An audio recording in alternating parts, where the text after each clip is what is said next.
E hoje foi uma noite pra se lamentar, hein, nação? Pra se lamentar. Porque o Flamengo até que jogou bem na partida. Jogou bem, mas, cara, vamos começar desde a partida da semana passada. O erro começou lá no Maracanã.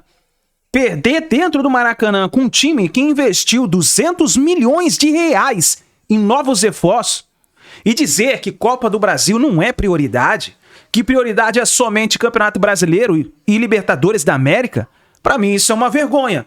É a minha opinião como torcedor flamenguista. Eu não sei você, porque eu acho que um time que investe 200 milhões em reforços, tira atacante, Samuel Lino do Atlético de Madrid, Saúl do Atlético de Madrid, contrata novos jogadores, Emerson Royal, e chega numa Copa do Brasil e perde nas oitavas de final pro Galo, pro Atlético Mineiro, que tem problemas financeiros, salários atrasados. Eu acho que, cara, tem que rever isso daí, tem que trocar o discurso, porque o Flamengo é muito grande para escolher prioridade. O Flamengo é muito grande para escolher uma prioridade em dizer assim, eu vou ganhar só a Copa só o Brasileiro, porque não dá para disputar também a Copa do Brasil. Eu vou disputar só a Libertadores porque não dá para ganhar tudo. Pô, olha, não quero comparar, mas olha o Real Madrid. O Real Madrid entra para ganhar tudo. É para ganhar tudo. O Flamengo tem que entrar para ganhar tudo. Quem é flamenguista de verdade, tá dentro da diretoria do Flamengo, tem que ter esse conceito que o Flamengo entra para disputar tudo. Não existe prioridade. Tem elenco para isso. Vamos analisar a imprensa falando sobre isso. Depois eu vou dar a minha opinião. Chega aqui, dá aquela moral, deixa o seu like, já coloca a sua indignação nos comentários, a sua opinião. Agora é bola pra frente, é pensar no Brasileiro, na Libertadores. Mas vamos analisar aqui o que aconteceu. O Flamengo venceu, mas perdeu nos pênaltis. Créditos, canal ESPN Brasil. A hora agora foi de esportes, noite de Copa do Brasil, é drama pra tudo que é lado. E a gente começa o Sport Center falando da classificação do Galo. Flamengo eliminado nos pênaltis. Marcela, Rafael, vambora, boa noite. Fala, Mota, vambora. Boa noite pra você, boa noite pros fãs de esportes, boa noite pro André Fury e também pro Gustavo Zupac. Vamos falar da eliminação do Flamengo na Copa do Brasil nos pênaltis. Conseguiu vencer por 1-0, mas não foi o suficiente para, pelo menos, já levar a classificação para as quartas de final. Foi para os pênaltis e aí, André Fury, não deu para o Flamengo. Entra naquela história também de que poderia ter feito mais nos 90 minutos. Mas o Galo jogou muito bem no segundo tempo, André. É isso que eu ia acrescentar ao seu comentário, Marcela. Boa noite, Felipe, Gustavo, uma ótima noite a todos.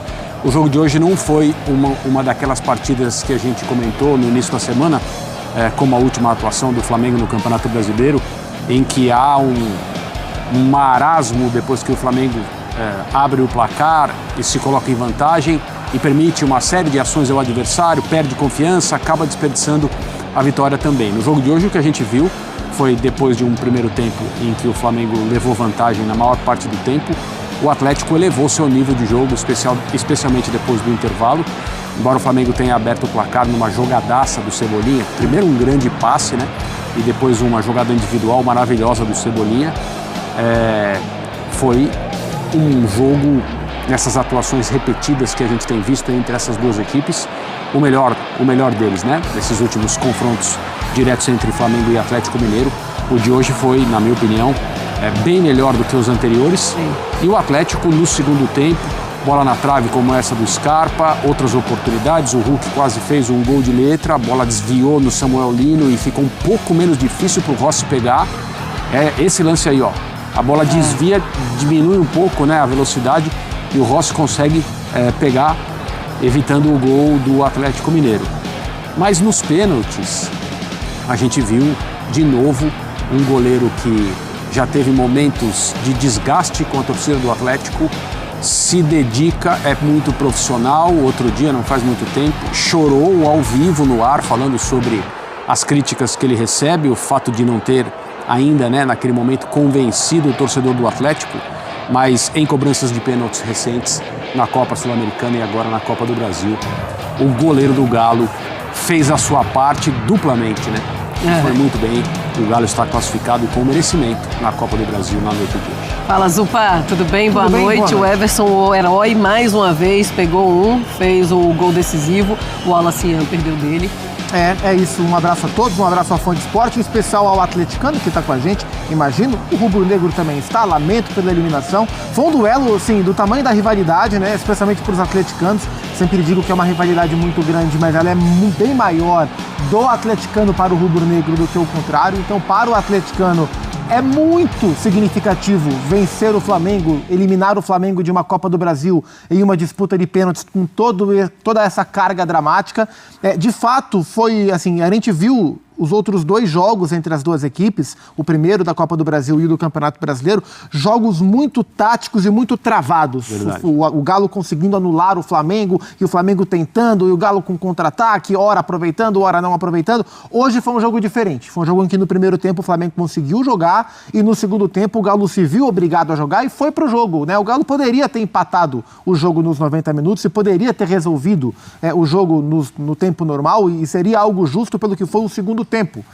Mas não foi assim que a história escreveu, e de fato nos pênaltis era uma disputa, e a gente até conversava nos bastidores, na redação, no camarim, acompanhando, se preparando para o programa Vem dos Pênaltis, que era uma disputa de 2 goleiros que são especialistas na missão de tapar penales, né, de defender pênaltis, o Agustinho Rossi e o Everson. Cada um pegou um. A questão é que o Flamengo errou 2 porque o Wallace bateu na lua, bateu mal. Logo o Wallace, que foi um personagem da polêmica do primeiro jogo. Mas a gente tem que falar da classificação do Galo, a gente tem que falar da figura do Everson, como ele constrói a sua história no Galo. Eu me lembro, eu estava na semifinal da Libertadores, eu estava em Buenos Aires para Galo e River, e depois que o Galo elimina o River, o dia seguinte tem uma coletiva do Vitor, diretor de futebol do Galo, né? CEO do futebol do Galo. E o Vitor fala que ele já... O Vitor, hein? São Vitor, né? Ao lado do Reinaldo e do Hulk, os 3 maiores da história do Galo. O Vitor falava que, olha, eu já coloco o Everson no patamar dos maiores goleiros do Galo, junto, assim, comigo, com o Tafarel, com o João Leite. O Galo tem 4 goleiros históricos: João Leite, Tafarel, o Vitor e o Everson, né? A gente não sabe o que vai ser a Copa do Brasil daqui por diante, mas hoje, mais uma vez, ele contribuiu numa disputa de pênalti, pegando e fazendo para colocar o Galo nas quartas de final com justiça. Um belíssimo confronto, taco a taco, muito pau a pau, e o detalhe definiu. O detalhe é o Everson, e o Wallace que vai quebrar fora. E eu quero ouvir você, André, porque vamos lá, a gente sempre que coloca o Flamengo em qualquer discussão, qualquer emparelhamento, a gente fala, não necessariamente ele vai ser tratado como favorito em qualquer confronto, mas, pelo menos em contexto sul-americano, ele não será colocado como azarão em nenhum. O tamanho do... Assim, é o que diz o Pac, a gente não sabe o que isso vai desencadear lá na frente. O Galo pode cair nas quartas, legal, sim, isso acontece. Mas hoje em dia alguém enfrentar o Flamengo e eliminar virou um feito, virou uma coisa grandiosa. Como é que você vê esse feito e o que ele pode gerar de desdobramento pro Atlético?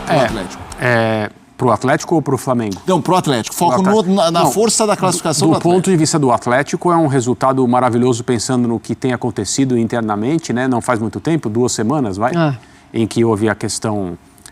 dos jogadores tomando atitudes, né, até ameaçando entrar na justiça contra o clube, gente que tomou essa providência, né, como o Rony, e depois voltou atrás, convencido que foi pelas pessoas que comandam o futebol do Atlético Mineiro. E aí teve aquele jogo estranhíssimo contra o Bucaramanga, na Copa Sul-Americana. O Atlético perdeu em casa, se classificou nos pênaltis, porque tinha ganhado fora. E... aparentemente, a situação do ponto de vista da entrega dos jogadores e da condição, né, psicológica deles para fazer o seu trabalho melhorou. E um resultado como esse prova que melhorou e avisa que vai melhorar, né? A tendência é essa, porque time por time o Flamengo é superior ao Atlético. E o resultado de vitória do Atlético Mineiro no Maracanã na abertura desse confronto foi um resultado que surpreendeu todo mundo, né? O Atlético e o Flamengo se classificar, o Atlético ou o Flamengo se classificarem nesse confronto, são resultados totalmente normais. O Flamengo é um time melhor do que o Atlético Mineiro. Ele deveria ser considerado o favorito teórico. O futebol mostrou outra coisa. Depois de resultados iguais, disputa de pênaltis, as coisas são assim mesmo. Aí nós passamos a ver uma disputa entre cobradores e goleiros, e entre cobradores e seus nervos. E acontece, né? De gente que é muitas vezes confiável para cobrar pênaltis e falhar na hora da decisão. Do ponto de vista do Atlético, além de uma classificação que vale muito em termos econômicos, e ninguém pode falar que o aspecto econômico não é importante no atual momento que o Atlético Mineiro vive, do ponto de vista do Flamengo, é sem dúvida o momento mais tenso do período do Felipe Luiz como treinador. Ele já vem sendo criticado pela forma como o Flamengo está atuando nesse momento. As coisas são muito rápidas, né? O dinamismo do futebol e tal. No Mundial, que não faz muito tempo, ele recebeu muitos elogios. Desde então, as críticas têm ganhado muito terreno, muito espaço, pelo fato do Flamengo só ter teoricamente um jeito de jogar, não conseguir confirmar vitórias que ele deveria ser capaz de alcançar. E agora essa eliminação é um baque na temporada, embora institucionalmente as declarações sejam no sentido de priorizar o Campeonato Brasileiro, claro, Copa Libertadores, mas uma eliminação assim cedo, né, relativamente cedo na Copa do Brasil, independentemente de ser para um grande do futebol brasileiro, é uma coisa que gera consequências, haverá repercussões, sem dúvida alguma. Pois é, daqui a pouco quero falar também sobre as escolhas dos batedores, inclusive o último batedor, que é o Wallace Ian. Valeria a pena mesmo colocar o garoto, o menino, para bater esse último pênalti? O Wallace Ian, que estava um segundo tempo nervoso, não jogou bem um segundo tempo, e vamos discutir sobre isso. Antes, deixa eu colocar as estatísticas dessa partida do Flamengo contra o Atlético e Flamengo lá na Arena MRV, para falarmos um pouco mais da capacidade do Galo também de, mesmo com um gol na desvantagem, vendo que o jogo poderia ir para os pênaltis, conseguir manter a calma e melhorar no segundo tempo. Bom, posse de bola, 47% a 53% para o Flamengo, finalizações de 18-17, finalizações no alvo 6-3, grandes chances 6-4 para o Flamengo, ações na área rival 25-29 e escanteios 3 para o Galo e 5 para o Flamengo. Ô Zupa, pode ser essa classificação em cima do Flamengo, da maneira como foi, ao lado da torcida, eles todos muito emocionados com tudo que aconteceu, os jogadores também sentindo essa energia, pode ser a virada de chave da temporada do Galo? Pode. A gente falou sobre isso ontem e eu alertei aqui, não é nada sobre adivinhação não, é só sobre como as coisas talvez aconteçam de uma forma repetida com alguns personagens. O Cuca trabalha no caos. E o Atlético viveu o caos há 2 semanas. O fundo do poço dos últimos anos na relação jogadores-instituição, depois torcida-jogadores. Hoje essa semana teve encontro, né? A torcida lá e tudo. É nesse ambiente mais caótico possível que o Cuca costuma encontrar o seu habitat mais confortável. E o Galo vai tomando corpo, ainda que não vá jogando brilhantemente, mas é um time que, por exemplo, nesses jogos, ele está se defendendo muito melhor. Nos jogos contra o Flamengo, nos 3 jogos contra o Flamengo, o Galo se defendeu muito bem. Assim, esse time tem uma questão que me incomoda ainda, que é uma dificuldade, embora tenha bons jogadores no ataque, né? O Rony é bom jogador, o Scarpa é um bom meia, o Coelho é bom jogador, tem o Júnior Santos no banco e tal, mas esse time tem uma dificuldade de definir os lances. A organização ofensiva, ela pode até existir, mas a definição ela tem dependido quase que exclusivamente do Hulk. E isso é muito ruim. Então o Galo se defendeu muito bem nos 3 jogos contra o Flamengo. Brigou, batalhou, competiu, mas definiu mal. Poderia ter definido no jogo do Campeonato Brasileiro, o Rony não aproveitou. No jogo da Copa do Brasil, o Coelho aproveitou. E hoje o time teve volume no segundo tempo, mas não encontrou a finalização clara. Dependeu do Hulk o tempo inteiro. Mas pode ser virada de chave, porque o Cuca trabalha no caos. E foi a partir do caos que ele começou a fazer esse time crescer. Por quanto tempo isso vai durar? Não sei. Mas pode ser virada de chave? Pode. Ô André, a gente começou o debate no enfoque, obviamente, do classificado, do vencedor, do feito do Galo, trazendo um pouco a discussão pro rubro-negro, pro lado rubro-negro. O Zupac fala, pode ser a virada de chave pro Galo? Pode. E o que pode ser a eliminação? Pro Flamengo. Você ser eliminado pro Atlético não é nenhum constrangimento, mas os últimos jogos do Flamengo não foram dos melhores. Isso. Primeiro tempo até ensaiou assim um Flamengo mais vistoso ofensivamente, que a gente não vinha vendo as mudanças do Felipe Luiz e tudo mais. Mas cai, é eliminado e o peso disso daqui pra frente? É mais ou menos o que eu acabei de falar. Eu acho que o Felipe Luiz vai ser pressionado, vai ser criticado internamente. Aliás, não é de hoje, né? Pessoas que fazem parte, digamos, da tomada de decisão têm algumas ressalvas em relação à forma como o Felipe Luiz usa o elenco do Flamengo, um certo uma certa reclamação em relação a um compromisso inabalável com determinados jogadores. Teve episódio do Pedro, né, que acabou respingando nele também, embora muita gente tenha achado que ele tomou a decisão correta, mesmo se comunicando da forma que fez. E aí sim, as opiniões vão ser divididas como sempre. Mas o insucesso do time em campo, o Flamengo se enxergando o principal elenco do futebol sul-americano, de fato, teoricamente isso corresponde à verdade, o insucesso numa fase como essa de Copa do Brasil, contra quem for, vai gerar um ambiente de tensão, um clima ruim por algum tempo. Eu acho que seria uma insanidade absoluta se pensar em troca de comando, esse tipo de coisa. Mas digamos que o Felipe, neste momento, não agrada a todos, né?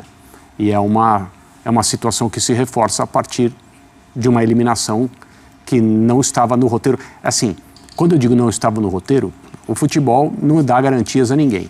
O Atlético Mineiro é um time gigante no futebol brasileiro, mas, eu disse agora há pouco, o Flamengo é superior, tecnicamente, coletivamente, individualmente, tem mais jogadores decisivos, etc, etc. Então as escolhas do Felipe hoje vão ser criticadas, porque muita gente comenta a partir do resultado, né? Tá pouco se importando com o que acontece em campo. O Flamengo perdeu nos pênaltis, isso acontece, mas para uma equipe que se vê como candidata a tudo, é uma eliminação até certo ponto precoce e essas coisas não passam em branco. É verdade. Bom, deixa eu colocar também outra tela mostrando o Galo e o Flamengo em mata-matas na história. Olha aí, ao longo da história, tá? Então, desde que o mundo é mundo. No Brasileiro de 1980, na final, deu Fla, em 86... deu oitavas, o Galo, em 87, o semi, Flamengo, 2006, quartas, Flamengo, 2014, semi, Galo, em 2022, a final foi o Galo, aí Copa do Brasil de 2022, oitavas, o Flamengo, Copa do Brasil de 24, final, Flamengo, Copa do Brasil de 2025, nas oitavas agora, o Galo passando nos pênaltis. Tem uma boa notícia nessa. Fala. Aí. Nos jogos de Copa do Brasil, quem passou do confronto o Flamengo-Galo ergueu a taça. 2006 o Flamengo foi campeão, 2014 o Galo foi campeão, 2022 o Flamengo foi campeão, ano passado o Flamengo foi campeão. Para o Galo, essa estatística que eu acabei de passar, que ela é tão certa quanto a ciência, ela é bastante animadora. Então tá certo. Então o pessoal, é claro que já tá pensando nisso, pelo menos os torcedores do Galo a partir deste momento. Gustavo Zupac, como você viu o Felipe Luiz, como bem falou o André Kfouri, ele vai ser pressionado, ele vai ser muito questionado na entrevista coletiva nos próximos dias, mas como você viu o time que ele montou hoje para enfrentar o Galo, oitavas de final, com a desvantagem jogando fora de casa? Eu tô curioso para ouvir a explicação do Felipe, se a escolha por deixar o Arrascaeta e o Samuel Lino no banco foi por controle de carga.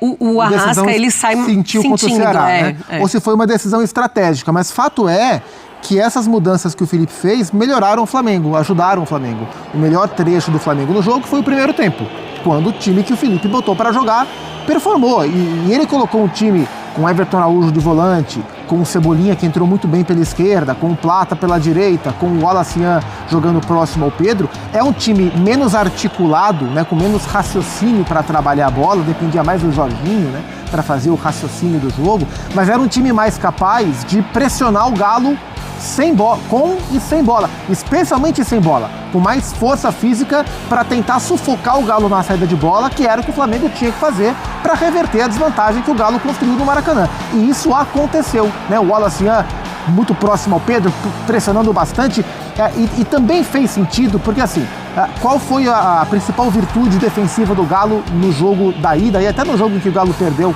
para o Flamengo pelo Campeonato Brasileiro? Os encaixes individuais de marcação do Cuca, homem a homem, tirando espaço de muitos jogadores do Flamengo, inclusive do Arrascaeta. Nação, agora é juntar os cacos e começar a lutar pela Libertadores da América e pelo Campeonato Brasileiro. Copa do Brasil já foi. Já acabou. Não tem jeito. Eu vou dizer pra você, pra mim foi uma decepção colocar o Wallacian pra bater o último pênalti. O Samuel Lino, beleza. Cara experiente, Atlético de Madrid. Mas o Wallacian, um garoto no último pênalti, tinha outros jogadores mais experientes, galera. Peraí. Tinha outros jogadores mais cascudos. E vai colocar o Wallacian. Não tô criticando o jogador, não, mas poxa. Poxa vida, cara. E essa eliminação pra mim foi dolorosa. E tem gente que diz assim, vira a página agora, é Brasileirão e Libertadores. Cara, pra um time que investiu 200 milhões, cara, você ser eliminado nas oitavas da Copa do Brasil, o Flamengo tinha que chegar mais longe. O Flamengo tinha que ir mais longe. Não ser eliminado nas oitavas. Eu não sei se você concorda comigo, mas eu acho que pra um time que tem o melhor elenco da América do Sul, escolher prioridade, isso aí é pro time pequeno, cara, que não tem elenco, que tem que racionar o elenco. O Flamengo não tem isso, não. O Flamengo não tem isso, não, pessoal. O Flamengo não tem isso, ter que racionar elenco pra ter prioridade. Tem que mudar o discurso. Fica ligado aí no canal, daqui a pouco eu vou colocar a coletiva do Felipe. Vamos ver o que ele vai falar. Tamo junto, a gente se vê no próximo vídeo.